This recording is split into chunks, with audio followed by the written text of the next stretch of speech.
அண்ணாமலை அவர்களோட வீத லீடர்ஸ் முதல் மாநாடு, அதாவது ட்ரக்கை எதிர்த்து ஒரு மாநாடு போட்டிருக்காங்க. இந்த மாநாடை எப்படி பார்க்குறீங்க? இல்லை, இப்போ மது ஒழிப்பு மாநாடு நடத்தலாம், யார் வேணாலும் நடத்தலாம். களத்திலே இறங்கி செயல்படுறதுன்னு ஒன்று. போதையை ஒழிக்கணுங்கிற கருத்து சரியானதுதான். போதையை யார் விற்கிறா? அரசாங்கமே விற்கிது. போதைப் பொருளை ஒழிக்கணும்னு சொல்றதும் அரசியல்னா, அதை விற்கிறதுலேயே ஒரு அரசியல் இருக்கு. அப்ப இது சகஜமா புழங்க விடுவதில் ஆளுகிற அரசுக்கு ஒரு பங்கு இருக்கு. நான் வீட்டுக்குள்ளதான் இந்து, வீட்டுக்குள்ளதான் ஜாதி, வீட்டுக்குள்ளேயும் ஜாதி இருக்கக்கூடாதுன்னு தான் முற்போக்காளர்கள் சமத்துவத்தை விரும்புகிறவர்கள் சொல்றாங்க.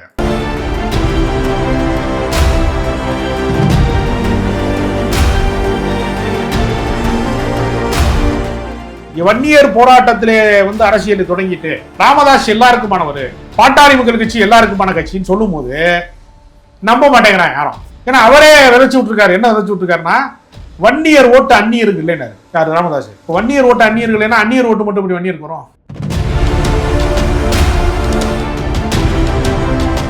உலகத் தமிழர்கள் அனைவருக்கும் வணக்கம். அரசியல், வரலாறு, சினிமா செய்திகளை காண பாலிசி பல்ஸ் சேனலை சப்ஸ்கிரைப் செய்து ஆதரவு தாருங்கள். நன்றி.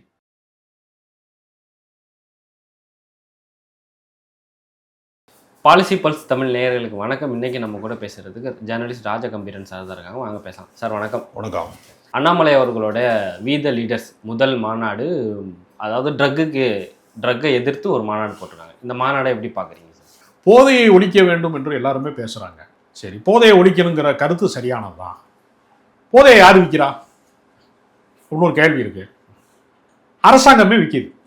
எல்லா டாஸ்மார்க்னு சொல்றது அரசாங்கம் விற்கக்கூடியதுதான். இந்திய அளவிலே போதைப் பொருட்கள் தடை செய்யப்பட வேண்டும், மதுபானங்கள் தடை செய்யப்பட வேண்டும் அப்படி கூட ஒரு கோரிக்கையை திருமாவளவன் அவர்கள் கடந்த காலத்துல போதை ஒழிப்பு மாநாட்டை அவர் ஒரு முறை நடத்தினார்.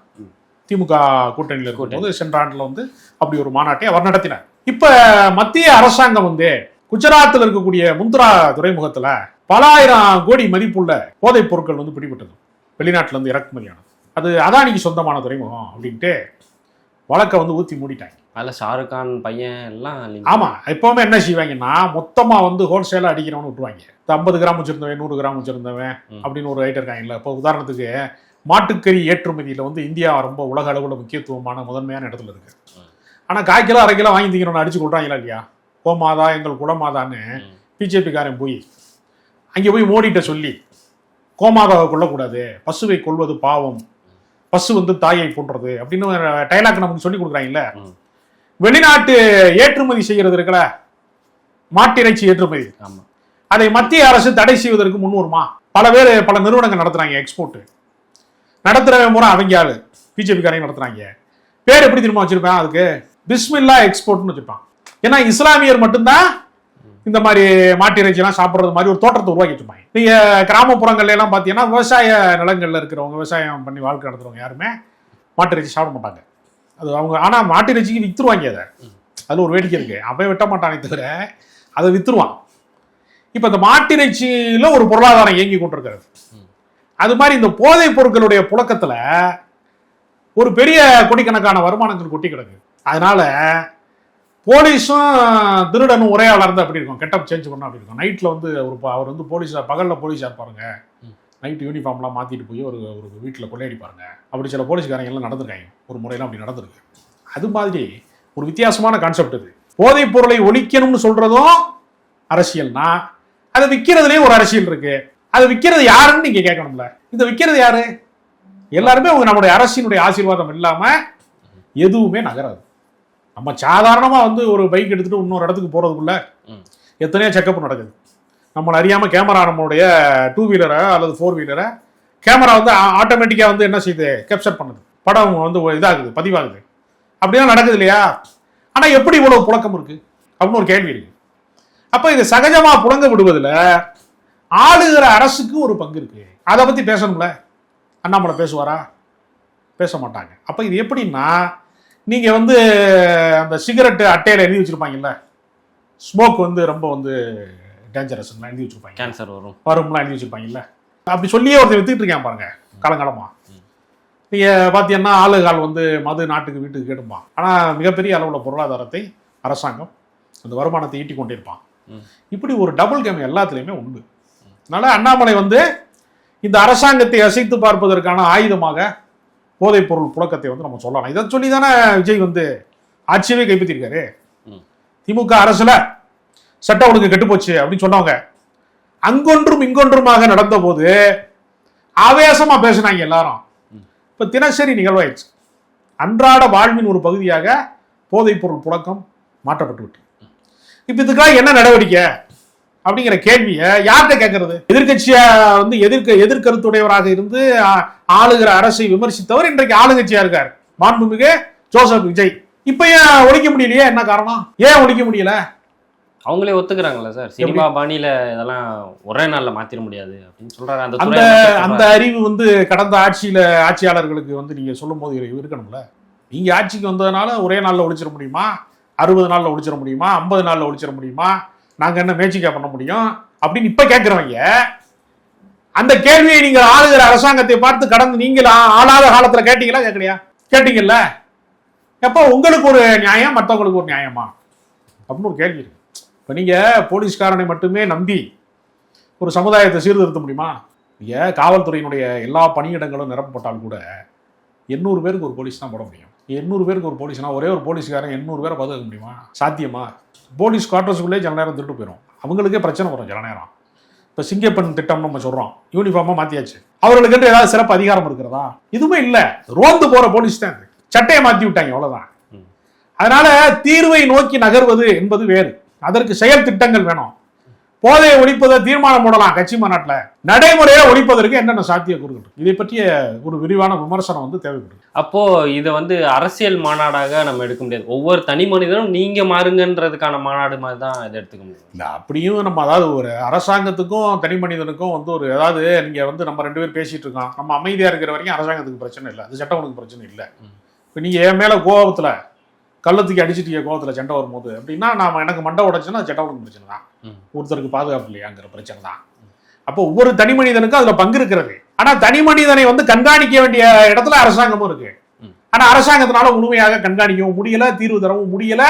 அதற்கு நடைமுறை சாத்தியத்திற்கு ஒரு இந்திய அளவிலேயே ஒரு பக்கம் துறைமுகத்துல இருந்து நான் சொன்ன மாதிரி குஜராத் துறைமுகத்துல இருந்து ஒரு பக்கம் இறங்கிட்டு இருக்கு, இன்னொரு பக்கம் டிஸ்ட்ரிபியூஷன் ஆகி எல்லா இடத்துலையும் விநியோகம் செய்யப்பட்டு இருக்கு, இன்னொரு பக்கம் அதுக்கு அடிக்ட் ஆகிற பயனாளிகள்னு ஒரு குரூப் இருக்கான். இவ்வளவு நெட்வொர்க் இருக்கு அதுக்கு பின்னாடி. அதனால இதுல தனி மனிதனுக்கும் பங்கு இருக்கு, சமுதாய பொறுப்பும் இருக்கு, எல்லாருக்குமான பொறுப்புணர்ச்சி அதுல இருக்கு. அதனால இதை வைத்துக்கொண்டு ஒரு மாநாட்டில் வந்து அப்படி ஒரு கருத்தை அவர் விதைப்பது என்பதை நான் வரவேற்கிறேன். அதே சமயத்துல இதற்கு என்ன நடைமுறை சாத்தியம் என்பதையும் அவருக்கு சொல்லணும், தீர்வு சொல்லணும். இருட்டுன்னு எல்லாரும் கூச்சல் போடலாம், ஒரு தீபத்தையாவது ஒரு மெழுகுவர்த்தியாவது அங்கே ஏற்றி வைக்கப்படணும். அப்பதான் இருட்டு அகற்ற முடியுமே தவிர தீர்வு காண்பதற்கு பதிலாக பிரச்சனைகளை வந்து அரசியல் படுத்துவது. ஒரு பிரச்சனை இருக்கு, இப்போ யோசிச்சு பாருங்க, நமக்கு உடம்பு சரியில்லை, ஒரு ஸ்கேன் ரிப்போர்ட் எடுக்கிறாங்க, உனக்குள்ள ஒரு கட்டி இருக்குங்க அப்படின்னா ஒரு ஸ்கேன் ரிப்போர்ட் எடுக்குவாங்க, ஒரு பிளட் டெஸ்ட் எடுத்துட்டு வாங்க அப்படின்னு சொல்றாங்க. ஸ்கேன் ரிப்போர்ட்டை மட்டுமே வச்சா வைத்தியம் வந்துருமா? அதுக்கு என்ன தீர்வு? இந்த நோய்க்கு இந்த மருந்து, இன்ன வகையான அறுவை சிகிச்சை, இன்னதெல்லாம் செய்யணும், செஞ்சாதான் தீர்வு. இப்ப அறுவை சிகிச்சை தேவைப்படுதா இல்லையா? நீங்க சொன்ன மாதிரி தமிழ்நாடு அரசு கீழே தான் டாஸ்மாக் இருக்கு. அதை பத்தி அண்ணாமலை அவர்கள் எதுவும் பேசல. சரி, அதை பேச வேண்டாம். நேற்று வந்து அரசு பள்ளி மாணவர்கள் போராடி இருக்காங்க. போராட்டத்துல காவல்துறை வந்து சின்ன சின்ன மாணவர்கள் மேல தடியடி நடத்தியிருக்காங்க. இதை பத்தியுமே அவர் மேற்கோள் காட்டாம ஒரு மது ஒழிப்பு மாநாடு பேசுறது சரியா இருக்குமா? இல்ல, இப்ப மது ஒழிப்பு மாநாடு நடத்தலாம், யார் வேணாலும் நடத்தலாம்.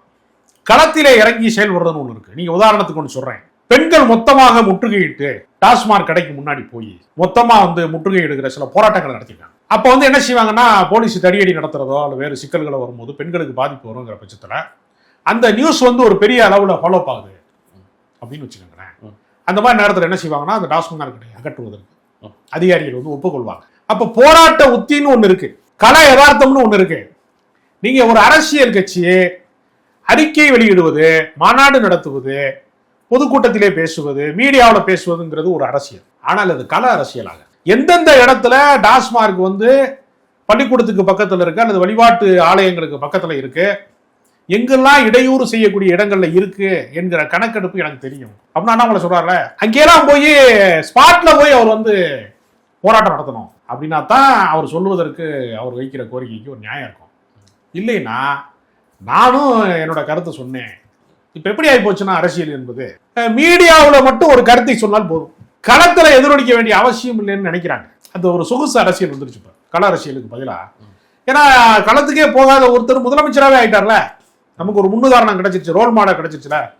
ஓட்டு கேட்க போகாம, தெருவில் இறங்காம, புழுதி வந்து காலில் படாம, தூசி படாம ஒருத்தர் முதலமைச்சராகவே ஆக முடியுங்கிற இடம் வந்துருச்சுன்னா நம்ம சோசியல் மீடியாவில் ட்ரெண்டிங்ல இருந்தா போதுங்கிற அளவுக்கு போயிட்டாங்க. இது வந்து ஒரு ரொம்ப அபத்தமான ஒரு அரசியல்.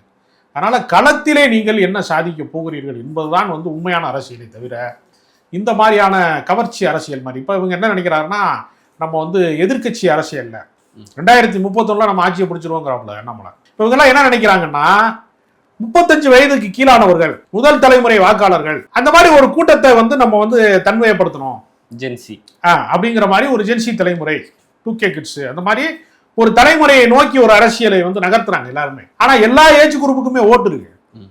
விஜய்க்கு வந்து 35% வாக்கு விழுந்திருக்குன்னா 65% எதிர்வாக்குகளும் இருக்குல்ல. அப்ப விஜய்க்கு ஆதரவாளர்கள் மட்டும்தான் இருக்கிறாங்கன்னு நம்ம சொல்லவே முடியாது. அதனால இது கள அரசியலாக அண்ணாமலை மாற்றுவாரா? ஏன்னா நேற்று ரொம்ப அதிரடியான பல அறிவிப்பு சொன்னாரு. நான் வீட்டுக்குள்ளதான் இந்து, வீட்டுக்குள்ளதான் ஜாதி, வீட்டுக்குள்ளேயும் ஜாதி இருக்கக்கூடாதுன்னு தான் முற்போக்காளர்கள் வந்து சமத்துவத்தை விரும்புகிறவர்கள் சொல்றாங்க. ஏன்னா ஒவ்வொரு வீடும் ஜாதி சங்கமாக தான் இருக்கு ஏற்கனவே. இப்போ நான் இருக்கேன் அப்படின்னா என் சொந்த ஜாதியில என் சொந்த மதத்துல தான் நான் திருமணம் பண்ணியிருக்கேன் அப்படின்னா அப்ப என் சாதி கட்டுமானம் இறுகித்தான் கிடக்கும். ஏன் வந்து ஒருத்த வந்து படிக்க போன இடத்துல ஒரு பிள்ளைக்கு வந்து காதல் வசப்பட்டு ஒருத்தன் கூட கல்யாணம் பண்ணிக்கிறதுக்கு ஓடி போகுதுன்னா சாதி சனம் ஒத்துக்க மாட்டேன், சொந்தக்காரை ஒத்துக்கிற மாட்டேன், அவங்க முன்னாடி அவமானமா இருக்கும் அப்படிங்கிற ஒரு சிறு கூட்டத்துக்கு பயந்து தானே ஆணவ கொலை வரைக்கும் போறான், கௌரவ படுகொலையெல்லாம் செய்யறான், குடும்பத்துக்கு வந்து ஆகாதுங்கிறான். அப்ப இந்த இடத்தை நோக்கி தள்ளுவது எதுன்னா, ஒரே சாதிக்குள்ள நடக்கிற திருமண முறைகள், ஒரே மதத்துக்குள்ள நடக்கிற திருமண முறைகளாக அந்த கட்டுமானம் சொல்லுவாங்க. அதுதான் அடிப்படை. அதனால உண்மையான மாற்றத்தை நோக்கி அரசியல் என்பதற்கு நிறைய களப்பணி செய்யணும். வீட்டுக்குள்ள நான் இந்து, வெளியில வரும்போது நான் பொதுவான ஆளு அப்படின்னு சொன்னா ஒரு மனிதனுக்கு வந்து இரட்டை வேட மாதிரி ஆயிடும். நான் வந்து சாதி மதங்களுக்கு எதிரானவன் சொல்றது ஒரு வகை, நான் ரகசியமா வச்சுக்கிறேன். இப்ப அவர் என்ன நிலைமைக்கு வந்துட்டாரு, பாஜக அரசியல் தமிழ்நாட்டில் ஈடுபடல, மதவாதத்தின் பெயரால் ஒரு அரசியலை இனி நிகழ்த்த முடியாது அப்படிங்கிற இடத்துக்கு வந்துட்டாரு. இப்ப பிஜேபி ஃபாலோவர்ஸ் தான் அவருக்கு ஃபாலோவரா இருக்காங்க. இப்ப பல பேர் வந்து நீங்க பாத்தீங்கன்னா மாநில துணைத் தலைவர் வரைக்கும் போஸ்டிங்ல இருந்தவங்க கூட அவர்கிட்ட போயிருக்காங்க, கட்சி நிர்வாகிகளா பல பேர் போயிருக்காங்க. அப்ப இந்த கரு நாகராஜன்ல தொடங்கி பல பேர் அப்படி போயிருக்காங்க. அப்ப பிஜேபி காரனாக கூப்பிட்டு வச்சுக்கிட்டு நான் வீட்டுக்குள்ளதான் இருந்து வெளியே கிடையாது அப்படின்னு சொல்றதெல்லாம் ரொம்ப வேடிக்கையானதா இருக்கு. அதனால மதத்தை கடந்து மக்களுக்கு வந்து பணியாற்றணும் அப்படிங்கிறதா நம்முடைய விருப்பம்.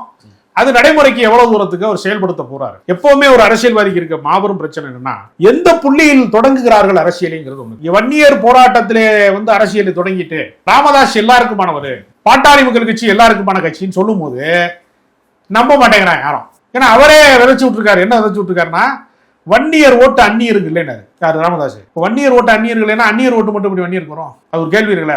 எல்லா சாதிக்காரனும் எல்லா இனத்தை சேர்ந்தவனும் சமூகத்தை சேர்ந்தவனும் ஒருத்தர் வாக்களிச்சா சட்டமன்ற உறுப்பினர் முடியும், வன்னியர் ஓட்டை வந்து வேற ஆளும் போட மாட்டேன் அப்படி சொல்றது இருக்குல்ல. நம்மளாம் அந்நியர்னா சைனாக்காரன் பாகிஸ்தான்காரன் நினைச்சிட்டு இருந்தோம், பக்கத்து வீட்டுக்காரன் அந்நியர்ட்டாங்க வேற ஜாதினால. அப்ப அந்த அரசியல் வந்து என்ன ஆச்சுன்னா, ஒரு வட மாவட்டத்தை தாண்டிய வளர்ச்சியை பெற முடியல. திருமாவளவன் வந்து தலித் பேந்தர் ஆஃப் இந்தியா என்கிற இடத்துல இருந்து அரசியலை தொடங்குறாரு. அவர் நான் வந்து தலித் அரசியலை கடந்து விட்டேன், பறையர் அரசியலை கடந்துட்டேன், எல்லா தலித்து மக்களும் ஒன்று கூடுவதனால் மட்டுமே அது விடுதலை சாத்தியமாகாது. அப்ப அது எப்படி சாத்தியப்படுத்துறோம்னா, சாதியை கடந்த அரசியலை உருவாக்குறேன்னு சொல்றாரு. சாதி ஒழிப்பு தான் என்னுடைய மக்கள் விடுதலை எல்லாம் சொல்றாரு. ஆனா அவரை பொதுமக்கள் எப்படி பார்க்கிறாரு, பொது புத்தியில இருக்கிறவங்க எப்படி பார்க்கறான்னா, அவர் தலித் லீடரா பார்க்கறானே தவிர ஒரு பொது தலைவராக ஏற்றுக்கொள்வதற்கான மனநிலைக்கு வரமாட்டேங்கிறான். அது மாதிரிதான் பாஜக பயணத்தை தொடங்கிட்டு பாதி வழியில நான் பாஜக கோட்பாட்டுல இல்லைன்னு ஒருத்தர் சொன்னார்னா அவர் மீதான நம்பகத்தன்மை எப்படி வரும் அப்படின்னு ஒரு கேள்வி இருக்கு. அதனால அவர் என்ன செய்யணும்னா, அவர் தன்னை வந்து முழுமையாக வந்து நான் அதற்கு அப்பாற்பட்டவன் என்று சொல்லக்கூடிய இடத்தை நோக்கி அவர் நகர்வதற்கு அவர் பல அரசியல் களங்களை சந்திக்கணும். அப்ப அவர் என்ன கருத்தியலை பேசுகிறார், பெரியாரின் கருத்தியலை பேசுவாரா, இடதுசாரி தத்துவ அரசியலை வந்து உள்வாங்கி கொண்டு பேசுவாரா அப்படின்னா பல கேள்வி இருக்கு. அப்ப வலதுசாரி அரசியல் தான் பண்ண போறாரா? இப்ப நீங்க கடந்த காலங்களிலேயே கூட சாஃப்ட் இந்துத்துவான்னு ஒண்ணு உண்டு, ஒரு மிதமிஞ்சிய இந்துத்துவம் என்பது ஒண்ணு உண்டு. இப்ப கோட்ஸே வந்து மிதமிந்திய இந்துத்துவம், காந்தி சாஃப்ட் இந்துத்துவா தான். அது என்ன நடந்துச்சு அப்படின்னா, ஒரு தீவிரமான இந்துத்துவானால ஒரு எல்லாருக்குமான பொதுவான ஒரு இந்து மனநிலையில இருந்தவர் கொல்லப்பட்டார்னு அன்றைய வரலாற்றை எழுதினார். அது மாதிரிதான் இப்ப இவர் ஒரு சாத்வீகமான சாதுவான ஒரு கூட்டத்தை உருவாக்குறாரா, இல்ல அவர் கடந்த கால அரசியலினுடைய பக்கங்களை, அது கரைபடிந்த பக்கங்கள், அதை நான் இனிமேல் பின்பற்ற மாட்டேன் என்பதை டிக்ளேர் பண்றாருங்கிறது நடைமுறை யதார்த்தத்துல தான் நம்ப முடியும். மேடையில பேசுவதனால மட்டுமே நம்ப முடியாது. திடீர்னு மேடையில ஏறி நான் லஞ்சத்தை ஒழிக்க போறேன்னு சொல்றாங்க. ஒவ்வொரு தாசில்தாரும், ஒவ்வொரு விஏஓவும், ஒவ்வொரு ஆரையும், ஒவ்வொரு இடத்துல இருக்கக்கூடிய அதிகாரிகளும் விஜய்க்கு சொல்லிட்டா வாங்க போறாங்க. அதை நடைமுறையில வந்து பல சிக்கல்கள் இருக்கு. மேடையில பஞ்ச டைலாக் பேசுறதுனால நீங்க வந்து எதுவுமே ஒழியாது. வறுமையே வெளியேறு அப்படின்னா வறுமை எப்படி வெளியேறும்? வெளியேறாது. அதுக்கு தொழில் வேணும், அதுக்கு பொருளாதார பின்னணி வேணும், உழைப்பதற்கான சூழல் வேணும். அப்படித்தான் வறுமையை ஒழிக்க முடியும். வறுமையே வெளியேறு, வெள்ளையனே வெளியேறு மாதிரி வறுமையை வெளியேறு அப்படின்னா வெளியேறுனா எருமையே வெளியேறாது. வறுமை அப்படி வெளியேறும் அப்படி சொல்லுவாங்க. அது மாதிரி தான். அதனால இப்படி ஒரு முழக்கத்தை ஒரு முன்வைப்பது என்பது நல்ல விஷயமா தான் இருக்கு. ஆனால் நடைமுறைக்கு என்ன சாத்தியம் இருக்கு? அதுதான் நான் கேட்க. இப்போ நேற்று அந்த மேடையிலே ஒரு நபர் பேசுறாரு, என்னோட அப்பா வந்து இப்பதான் இறந்துட்டாங்க, அதாவது இந்த மதுனால தான் இறந்துட்டாங்க அப்படின்ற மாதிரி பேசுறாங்க. இதெல்லாம் பார்க்கும்போது இது ஒரு ஸ்டேஜ்டு ட்ராமா அப்படின்ற மாதிரி சோசியல் மீடியாவில் பேசப்படுது சார். இது அப்படியா இருக்க வாய்ப்பு இருக்குமா? அதாவது நீங்கள் ஜெப கூட்டத்துக்கு போனீங்கன்னா, நான் நேற்று வரைக்கும் சௌக்கியம் இல்லாமல் இருந்தேன், தப்பான வாழ்க்கை வாழ்ந்தேன், என்னை வந்து புதுப்பிச்சுட்டார் ஆண்டவர் அப்படின்னு சொல்லி சாட்சி சொல்லுவாங்க. பல இடங்கள்ல நான் பார்த்துருக்கேன். பார்வை தெரிந்து விட்டதும்பாங்க திடீர்னு. இப்போ ஏறத்தாழ கட்சி கூட்டங்களும் அந்த இடத்த நோக்கி நகர ஆரம்பிச்சிருச்சு. ஜெப கூட்டங்கள் மாதிரி. இப்போ ஜெபம் செய்யக்கூடியவர்களை வந்து நான் வந்து தப்பாக சொல்கிறதா புரிஞ்சிக்க கூடாது, எடுத்துக்காட்டுக்காக சொல்கிறேன். இப்போ அது மாதிரி என்ன ஆயிடுச்சுன்னா, ஒவ்வொருத்தரும் இப்போ நீங்கள் எல்லாருமே எல்லா கட்சிகள்லையுமே அந்த கட்சியினால பயனடைந்தவர்கள்னு ஒரு கூட்டம் இருப்பாங்க. அந்த ஆட்சி அதிகாரத்தினால பயனடைந்தவர்கள் ஒன்று இருப்பாங்க. அவங்க பாசிட்டிவாக தான் சொல்லுவாங்க எல்லாத்தையும். அதனால அண்ணாமலையினுடைய அரசியல் என்பது கொங்கு மண்டலத்தை குறிவைத்து அரசியல் செய்ய போறாரா? அவர் சார்ந்திருக்கிற சமூக அமைப்பை வந்து எப்படி வட மாவட்டங்களுக்கு வந்து ஒரு வன்னியர் அரசியலை வந்து எப்படி வந்து ராமதாஸ் கட்டமைத்தாரோ அது மாதிரி கொங்கு மண்டலத்திற்குள்ள ஒரு அரசியல் கோட்டையை அவர் உருவாக்க பார்க்கிறாரா அப்படிங்கிற கேள்வி இருக்கு. ஏன்னா அவர் மற்றவங்கலாம் நீங்க பாத்தீங்கன்னா மாநாடு எங்கே நடத்துவாங்க? முதல் மாநாட்டை வந்து மதுரையில் நடத்துவாங்க, திருச்சியில் நடத்துவாங்க. அதாவது தமிழ்நாட்டின் மைய பகுதிகளிலே தான் மாநாடுகள் நடத்துவாங்க. ஒரு கருத்தியலை நிலைநிறுத்த பார்ப்பாங்க. அவர் எடுத்தோடனே பொள்ளாச்சியில் ப்ரோக்ராம் போடுறாருன்னா அப்போ அவருக்கு செல்வாக்கான பகுதி, அவரை ஆதரிக்கக்கூடியவர்கள், அவருடைய சொந்த சமூகத்தை சேர்ந்தவர்கள், அங்க இருக்கக்கூடிய வசதி படைத்தவர், அவங்களுடைய ஒரு அமைப்பாக பார்க்கப்படும். அது எல்லாருக்குமான அமைப்பாக பார்க்கப்படுமாங்கிற கேள்வி. அதனால பாஜகவை விட்டு முழுமையாக வெளியில வந்ததுக்கான அந்த அறிக்கைகளையும் மக்கள் எதிர்பார்ப்பாங்க, அந்த கள போராட்டத்தையும் எதிர்பார்ப்பாங்க. இன்னொரு பக்கம் ஒரு பகுதி சார்ந்த அரசியல், ஒரு நிலம் சார்ந்த அரசியல், ஒரு கொங்கு மண்டலம் சார்ந்த அரசியல். ஒவ்வொருத்தரும் ஒரு ஏரியா வச்சிருப்பாங்க. நீங்க பாத்தீங்கன்னா அந்த தேவேந்திர குல வேளாளர் அந்த மாதிரி சமூக அமைப்புக்குள்ள ஒரு அரசியல் செய்யறவங்க பாத்தீங்கன்னா அந்த தென் மாவட்டங்கள்ல அவங்க அதிகமா இருப்பாங்க. இப்ப தேவர் குரு பூஜை நடக்குது அப்படின்னு வச்சுங்க, அது பசும்பொன்னுல சிவகங்கை மாவட்டத்துல வந்து அவங்க வந்து ஒன்று கூடுறாங்க. அப்ப அந்த பகுதி பூராமே எங்க கூட்டம் தான், நாங்க தான் இங்க டாப்பு, எங்களை தாண்டி யாரும் வர முடியாது அப்படின்னு சொல்றதுக்கான முயற்சி தான் அந்த குரு பூஜைக்கு கொடுக்குற கூட்டம்லாம். நீங்க வந்து சராசரி நாட்கள்ல கூட இங்க போகலாம், யாரும் தடுக்க போறது இல்லை. ஒரு குறிப்பிட்ட நாள்ல ஏன் ஒண்ணு கூடுறாங்க அப்படின்னு பார்க்கும்போது அந்த ஸ்ட்ரென்த், பலத்தை காட்டுறது. நான் யார் தெரியுமா, எனக்கு பின்னாடி ஒரு சமூகம் இருக்கிறது, நாங்க வீரம் செறிந்தவர்கள் அப்படின்னு சொல்றது இருக்கு இல்லையா, அது எல்லாமே ஒரு அணி திரட்டுகிற அரசியல் தானே. அப்ப இதற்கு பின்னால் வந்து ஒரு மத அரசியலை விட்டுட்டேன், ஆனா சாதி அரசியல் என்னால விட முடியாதுங்க, ஏன்னா மதவாத அரசியல் தமிழ்நாட்டை எடுவிட மாட்டேங்குது, அதனால சாதி அரசியலை நான் வந்து கையில் எடுக்கிறேங்க அப்படின்னு சொல்வதற்கான அடையாளத்தை போல அண்ணாமலையினுடைய அரசியல் இருக்க போகிறதா என்ற ஒரு கேள்வியும் அதுல இருக்கு, சந்தேகம் இருக்கு.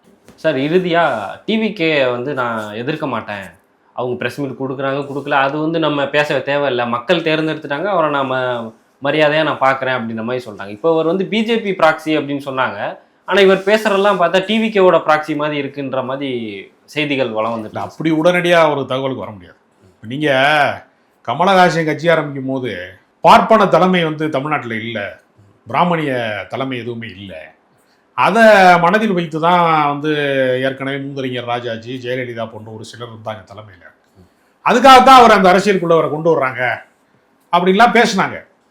அப்புறம் பாஜக பின்னாடி இருந்து இயக்குதுனாங்க. ஏன்னா தமிழிசை சவுந்தரராஜன் வந்து மாநில தலைவராக இருக்கும்போது சுச்சு பாரத் அது இதுன்னு சொல்லி, தூய்மை இந்தியா அப்படிலாம் சொல்லி விளக்கு மாற்ற வச்சு கூட்டுறதுக்கு கமலஹாசன் ரோல் மாடலாக பயன்படுத்தி, இலவச விளம்பர மாடலாக பயன்படுத்தி, சொர்க்கம் என்பது நமக்கு சுத்தம் உள்ள வீடு தான் அப்படின்னு நம்ம ஒரு பாட்டையெல்லாம் போட்டு ஒரு அலப்பறை பண்ணி காமிச்சாங்க. உடனே கமலஹாசனம் பிஜேபி இயக்குது அப்படின்னு ஒரு கூட்டம் பேசிக்கிட்டே இருந்தான். ஆனா பிஜேபி கூட்டணிக்கு போனாரா, இந்தியா கூட்டணிக்கு போனாராங்கிறத கடைசி கட்டம் வந்து இந்தியா கூட்டணிக்கு வந்தார், பிஜேபி கூட்டணிக்கு அவர் போனார். அப்ப பிஜேபி கூட்டணிக்கு போகாம இருந்து, ஏன்னா அதுக்கு முன்னாடி டார்ச் லைட்டை உடைச்சாரு, டிவி பொட்டியை உடைச்சாரு, திமுக எதிர்ப்பு பேசினார் கொஞ்ச நாள். இப்போ திமுகவை எதிர்த்தாலே அவன் சங்கி, பிஜேபிக்காரன் அப்படிங்கிற முத்திரை குத்துவதுங்கிறது ஏற்கனவே உள்ளதுதான். அப்ப ஒரு கட்டத்துக்கு மேல அவர் இந்தியா கூட்டணிக்கு வந்துட்டார். இப்ப வந்து யாரும் அவரை பார்த்து அந்த மாதிரி அரசியலை பத்தி பேசல யாரும். ஏன்னா அவர் முழு நேர அரசியல்வாதியாகவும் இல்லை, இந்த கருத்தியலை யாரும் சொல்லவும் இல்லை. இப்ப அதே மாதிரி விஜய் வர்றாரு அப்படின்னு ஒன்னே முழுசா வந்து பிஜேபி பேக்கப் பண்ணிடுச்சு அப்படின்னு ஒரு கூட்டம் சொல்றாங்க. பிஜேபி வந்து ஏதாவது ஒரு புள்ளியில் அவர்களுக்கு சாதகமாக இருந்திருக்கலாம். ஆனா மொத்தமா வந்து ஒரு கட்சியை வந்து கான்ட்ராக்ட் எடுத்து நடத்துறாங்க, லீஸுக்கு எடுத்து நடத்துறாங்க அப்படிலாம் நம்ம நம்ப முடியாது. ஒரு சில சலுகைகள் இருக்கலாம், ஒரு சில உறவுகள் இருக்கலாம், அப்படிலாம் ஏதாவது இருக்க சாத்தியங்கள் இருக்கு. 100% வந்து ஒரு கட்சி இன்னொரு கட்சி இயக்க முடியுமா? இயக்க முடியாது. சில தவிர்க்க முடியாத சில சமரசங்கள் அதுல வந்து ஒரு சாயல் இருக்கலாம். அதனால அதை வைத்துக்கொண்டு நம்ம வந்து உறுதிப்படுத்த முடியாதுன்னு நான் நினைக்கிறேன். சார், அடுத்தது சேலத்தில் அம்பேத்கர் சிலை வைக்கிறதுல ஒரு மிகப்பெரிய பிரச்சனை என்னன்னா, போலீஸ்காரங்க வந்து அதுக்கு அனுமதி கொடுக்க மாட்டாங்க. ஊரே கலவரமயமாக மாறி இருக்கு. வீடுகளுக்குள்ள புகுந்து காவல்துறை அத்துமீறல்ல ஈடுபட்டிருக்காங்க. இதை எப்படி சார் பார்க்குறீங்க?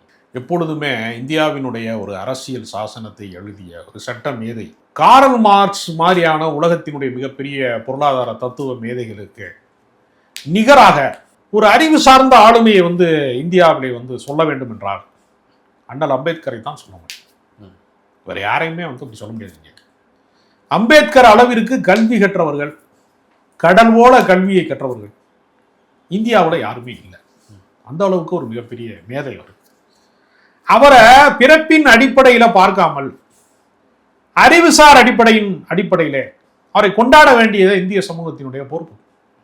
ஆனா இவன் என்ன நினைக்கிறான்னா, திருமாவளவன் மாதிரி ஒரு தலைவர், ஒரு கூட்டத்துக்கு தலைவர். அவன் புரிந்து கொள்வது, சாதாரண மக்கள் புரிந்து கொள்வது எப்படின்னா, இப்போ திருமாவளவன் வந்து தலித் லீடர் அல்லது ஒரு பறையர்களுக்கான தலைவர் அப்படின்னு கொஞ்சம் பேர் நம்புறான். அது மாதிரி தான் இவர் ஒரு தாழ்த்தப்பட்ட மக்களின் தலைவர் அப்படின்னு அம்பேத்கரை நினைக்கிறான். அம்பேத்கர் வந்து பிற்படுத்தப்பட்டவர்கள் என்று அனுபவித்துக் கொண்டிருக்கக்கூடிய இடஒதுக்கீட்டுல இருந்து அவருடைய உரிமைகள் எல்லாவற்றுக்கும் அவர்களுக்கும் அரசியல் சாசனத்தை அவர் தான் எழுதியிருக்காரு. அதை சேர்த்து சிந்திக்கணும். பாபர் மசூதி உடைக்கப்படுகிறது, ஒருத்தர் போய் எதிர்த்து வழக்கு போடுறாரு. அந்த வழக்குக்கான சாராம்சம் இருக்குல்ல சட்டத்துல, அதை அம்பேத்கர் தான் நமக்கு வழி நடத்துறாரு. அப்ப நீங்க ஒவ்வொரு தனி மனித உரிமையாக இருந்தாலும் சரி, எந்த கோரிக்கையா இருந்தாலும் சரி, நீங்கள் வந்து அம்பேத்கருடைய ரெஃபரன்ஸ் இல்லாமல் நீங்கள் வந்து சட்டத்தையோ இந்த நாட்டினுடைய உரிமைகளையோ அரசியல் சாசனத்தையோ எதையுமே நீங்க முடிவு செய்ய முடியாது.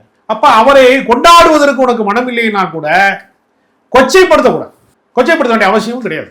ஒரு சிலை வைப்பதன் மூலமாக என்ன நடந்து விட போகிறது? இப்போ நீங்கள் அண்ணாவுக்கு சிலை இருக்கு, பெரியாருக்கு சிலை இருக்கு, இப்போ கலைஞருக்கு சிலை இருக்கு, எம்ஜிஆருக்கு சிலை இருக்கு, இந்திரா காந்திக்கு இருக்கு, எத்தனையோ தலைவர்களுக்கு இருக்கு. அம்பேத்கர் சிலைக்கு மட்டும் ஏன் ஆபத்து வருகிறது?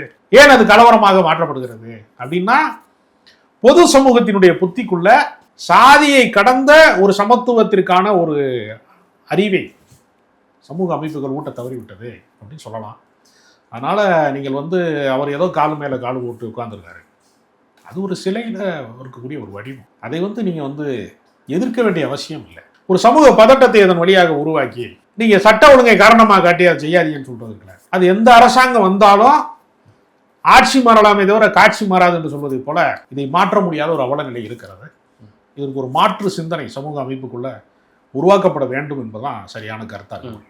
இப்போ டிவிகே அரசு விஜய் அவர்கள் என்ன சொல்றாரு அப்படின்னா, நாங்கள் வந்து 8 அமைச்சர்கள் வந்து தலித் சமூக மக்களுக்கு கொடுத்துருக்கோம், அதுவும் இல்லாமல் வன்னியரசு அவர்களை வந்து சமூக நீதித்துறையின அமைச்சராக மாற்றிருக்கோம், இப்படிலாம் சொல்லிட்டு இருக்காங்க. இத்தனை இருக்கும்போது இங்கே ஒரு சம்பவம் இப்படி நடக்கிறது சரியா சார்? திருமாவளவன் இது குறித்து எதுவுமே பேசலை. இல்லை திருமாவளவன் அது குறித்து பேசுவார், கண்டிப்பாக அவர் மாற்று கருத்தை முன்வைப்பார். அதில் எப்போவுமே வந்து திருமாவளவன் வந்து ஒரு கட்சி கூட்டணியில் இருக்கிறோம் என்பதற்காக விமர்சனம் செய்யாமல் வந்து நழுவி போகிற ஆள் கிடையாது. எப்போவுமே அவர் வந்து தன்னுடைய கருத்தை சொல்வார். இந்த விஷயத்துலையும் அவர் வந்து நியாயத்தின் பக்கம் தான் நிற்பார், நீதியின் பக்கம் தான் நிற்பார். அதில் எனக்கு மாற்று கருத்து கிடையாது. திருமாவளவன் வந்து ஒரு சந்தேகத்துக்குரிய நபர் அல்ல. அவர் கொள்கை சார்ந்த அரசியலை தான் அவர் பேசுவார். இப்போ இந்த மாதிரியான ஒரு சமூக சிக்கல்கள் வருவதற்கும் ஆட்சி அதிகாரத்துக்கும் சம்பந்தம் இருக்கா அப்படின்னா, எந்த கட்சி ஆட்சிக்கு வந்தாலும் இந்த பிரச்சனை இருக்கு. அப்போ இது ஆட்சியின் தவறா? நீங்கள் ஒரு 8 பேரை நாங்கள் வந்து அமைச்சராக்கிட்டோம் அல்லது எம்எல்ஏ ஆக்கிட்டோம் அப்படின்னா அந்த அந்த சமூகத்துக்கான எல்லா விடுதலையும் சாத்தியப்படுமா? ஒரு தனிநபரை நீங்கள் வந்து அதிகாரத்தின் உச்சியில் வச்சு பார்க்கும்போது, அதிகாரத்தில் வச்சு பார்க்கும்போது, வன்னியரசு சமூக நீதித்துறை அமைச்சராக வந்ததுனாலேயே எல்லாருக்குமான சமூக நீதி வந்துடும் சொல்ல முடியாது. அந்த மாற்றம் களத்தில் கிரவுண்டில் வேலை செய்யணும். அமைச்சராக இருக்கிறதுங்கிறது சில உத்தரவுகளை போட முடியும், ஒரு காவல்துறையை கூப்பிட்டு கேட்க முடியும். அப்படி ஒரு அவருடைய அதிகார எல்லை என்பது ஒட்டுமொத்த மக்களையும் வந்து தன் பக்கம் திரும்ப முடியாது. ஏன்னா எல்லாருமே சட்டத்துக்கு வந்து கட்டுப்படக்கூடியவர்கள் என்று நடைமுறையில் வந்து சொல்ல முடியல. சட்டம் சொல்வதை எல்லாரும் கேட்கறான்னு முடியல. எத்தனையோ சட்டத்துக்கு மீறி வாழ்க்கையை நடக்கிறான். எஃப்ஐஆர் கூட போட முடியாத சூழல் வந்து பல முறை வருகிறது. அதனால இது ஒரு சமூக சிக்கல். சாதியற்ற சமூகத்தை அல்லது சாதி வந்து ஒரு தீமை என்று சொல்லக்கூடிய ஒரு மனோபாவத்தை நம்ம உருவாக்க தவறிவிட்டோம் தான் நம்ம பார்க்கணும். அதனால இது மாதிரியான போக்கை சில பேர் அமைச்சராக்கிட்டேன் என்று சொல்வதன் மூலமான இதுக்கு தீர்வு வராது. நீங்க அப்துல் கலாம் ஜனாதிபதி ஆக்கினதுனாலேயே எல்லா இஸ்லாமியர்களுடைய வாழ்க்கையை வந்து மேம்பட்டுன்னு சொல்றது எவ்வளவு மூட நம்பிக்கையோ. ஒரு பழங்குடியின பெண்ணை வந்து நாங்க வந்து ஜனாதிபதி ஆக்கிட்டோம்னு சொல்லிட்டு அங்கே மணிப்பூர்ல இருக்கக்கூடிய அந்த பழங்குடியின மக்கள் மீதான தாக்குதலை நடத்துறாங்கல்ல. அப்போ ஒரு தனிநபர் வளர்ச்சினால ஒரு சமூக வளர்ச்சி வருமா? ஒரு சமூக சிக்கல் தீர்வு செய்யப்படுமா? அதற்கான தீர்வு எட்டப்படுமா அப்படின்னு கேட்டால் நடைமுறையில் பண்ண முடியும். இப்போ நான் திருமாவளவன் அவர்கள் குறித்து கேட்கும்போது நீங்க சொன்னீங்க அவர் பேசுவார் அப்படின்னு. ஏன்னா நேத்து ஒரு மேடையில பேசுறாரு, அதாவது சீமான் அவர்களும் உதயநிதி அவர்களும் பேசினதை மீட் பண்ணிக்கிட்டதா அவர் பேசுறாரு. நீங்க வந்து கலைஞர் சிலையை உடைப்பேன்னு சொன்னவர் கூட கொஞ்சம் கொலாவறீங்க அப்படின்ற மாதிரியான இதெல்லாம் பேசுறாரு. அங்க பேசும்போது இதையும் பேசியிருக்கணும்ல. என்னது கலவரமா மாறிக்கிட்டு இருக்கு, காவல்துறை அடாவடியா அடிக்க ஆரம்பிச்சிருக்காங்க பெண்கள் மீதெல்லாம். ஏதாவது நமக்கு நிச்சயமா திருமாவளவன் அவர்கள் வந்து தலித்து மக்கள், ஒடுக்கப்பட்ட மக்கள் மீது என்ன தாக்குதல் நடந்தாலோ, அம்பேத்கர் சிலை அவமதிக்கப்பட்டாலோ அவர் தான் களத்தில் நிற்கக்கூடியவர். அவங்க கூட்டணியில் இருக்காங்கிறதுனாலேயே இது மாதிரி விஷயங்களை கண்டும் காணாமல் போகிற வழக்கம் என்பது திருமாவளவன்கிட்ட இல்லை, எப்பவுமே இருந்ததில்லை. திமுக அரசாங்கத்தில் வந்து அந்த அந்த கூட்டணியில் இருக்கும்போது தான் வேங்கையில் பிரச்சனைக்கு அவர் ஆர்ப்பாட்டம் பண்ணியிருக்காரு. அதே மாதிரி தான் இடதுசாரிகளும் திமுக கூட்டணியில் இருக்குங்கிறதுனால அவங்க சாம்சங் போராட்டத்தை நடத்த மாட்டோம்னு சொல்லலை, அரசுக்கு எதிராக போராட்டம் நடத்துறாங்க. அதனால அதை வந்து நம்ம வந்து பார்க்க வேண்டிய அவசியம் இல்லைன்னு நான் நினைக்கிறேன். நிச்சயமா வந்து திருமாவளவன் அவர்கள் வந்து யார் தவறு செய்தாலும் அதற்கான எதிர்கேள்வியை வந்து கேட்கக்கூடிய இடத்துல, களத்தில் போய் பார்க்கக்கூடிய இடத்துல, கள அரசியல் நிறுத்தக்கூடிய இடத்துல தான் அவர் எப்பவுமே இருக்காரு. அதனால அவரை கார்னர் பண்றது அப்படின்னு ஒன்று இருக்குல்ல, அது ஒரு தவறான முன்னுதாரணம் நான் நினைக்கிறேன். ஏன்னா இந்த சமூக சிக்கலுக்கு வந்து அவர் மட்டும்தான் பேசணும்னு இல்லை, அந்த சமூகத்தை சாராதவர்கள் பேசினாதான் அமைதி இருக்கும். நீங்க யாருக்கோ நடக்கிற ஒரு பிரச்சனை அப்படின்னு நம்ம கடந்து போறோம் இல்லையா, அப்படி அல்ல. ஒரு தனி மனிதன் பாதிக்கப்பட்டா ஒட்டுமொத்த சமூகமும் எல்லா சமூகங்களுமே அதற்கான நியாயத்தின் பக்கம் நின்றாதான் தீர்வு வருமே தவிர திருமாவளவன் மட்டுமே தான் அதை பேசணும். ஏன் விஜய் ஏன் அதை பத்தி பேசுறேன்னு யாரும் கேட்கல? அவர் தான் முதலமைச்சரா இருக்காரு. விஜய் இதை பத்தி என்ன கருத்து சொல்லியிருக்காரு? வன்னியரசு தான் சொல்லணுமா? விஜய் சொல்ல மாட்டாரா? திருமாவளவன் தான் சொல்லணுமா? வேற தலைவர்கள் எல்லாம் பேச மாட்டாங்களா அதை பத்தி? எல்லா தலைவர்களுமே அதை பேசணும். அவரவர் சமூகத்துக்கான பிரச்சனைக்கு மட்டும் தான் நான் வாயை திறப்பேன்னு சொல்றதே தவறானது. அரசியல்ல எல்லா மக்களையும் பாதுகாக்க வேண்டிய பொறுப்பு தலைவர்களுக்கு இருக்கிறது. அதனால ஒரு சமூகம் வன்முறை சமூகமா இருக்கிறது, இன்னொரு சமூகம் வன்முறையால் பாதிக்கப்பட்ட சமூகமா இருப்பது அப்படிங்கிறதெல்லாம் நம்ம ஏற்க முடியாது. எல்லா சமூகங்களின் பாதுகாப்பையும் உறுதி செய்யப்படும், எல்லாருக்குமான அரசியல் பேசப்படும். அப்படித்தான் விஜய் அவர்களுக்குமே அதே கேள்விதான். உங்கள் கீழே இருக்க, உங்கள் கட்டுப்பாட்டு கீழே இருக்க காவல்துறை தான் இந்த அராஜகத்தை நடத்துறாங்கும் போது நீங்க பேசவே இல்லையே. இல்லைங்க, அதாவது ரெண்டு விஷயம் நம்ம பார்க்கணும். அவருடைய நாலேஜுக்கு போய் தான் இவ்வளவு நடக்குதான்னு ஒரு கேள்விலாம். அதிகாரிகள் வந்து லோக்கல்ல வந்து ஒரு எடுக்கக்கூடிய நடவடிக்கைன்னு ஒன்று இருக்கு. நடவடிக்கை எடுத்துட்டு கூட அந்த ரிப்போர்ட் அவங்க அனுப்புவாங்க. அதனால எல்லாமே அரசினுடைய கட்டளைக்கு கீழே, கண்காணிப்புக்கு கீழே மட்டுமே நடக்கிறது நம்ம சொல்ல முடியாது. அப்படின்னா நான் விஜயை காப்பாத்துறதுக்காக சொல்லல. இவருக்கு அந்த பிரச்சனை குறித்து என்ன பார்வை இருக்குதுன்னு நமக்கு எப்படி தெரியும்? அவர் பத்திரிகையாளர் சிந்திக்க மாட்டாரு, தனக்கு என்ன கருத்து இருக்குன்னு சொல்ல மாட்டாரு. கொள்கை எதிரி பாஜக அம்பாரு எத்தனை முறை கொள்கையோட முரண்டு இருக்காரு. பாஜக கொள்கை எதிரிங்கிறார்ல, எத்தனை முறை பாஜகவுக்கு எதிராக அறிக்கை விட்டுருக்காரு, எத்தனை ஆர்ப்பாட்டம் பண்ணியிருக்காரு, எத்தனை கூட்டங்கள்ல பேசியிருக்காரு. ஒண்ணுமே பேச மாட்டார்ல.